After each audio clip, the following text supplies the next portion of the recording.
Hello. Today we're gonna do leg 2 exercise 1, and first of all we gonna copy this session number and we gonna use it at NCBI nucleotide. That's it. And search, and then we need to get FASTA and copy the FASTA file.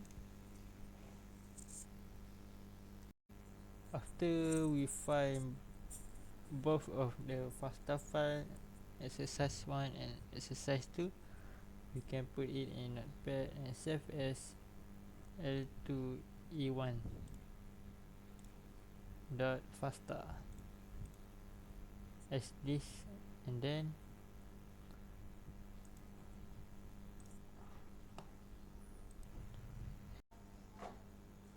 at the next step you open a file which is L2E1, and then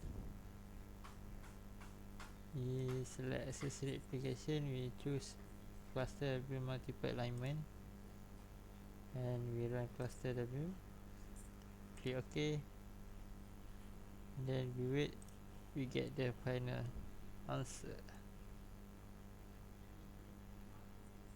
Okay, that's all.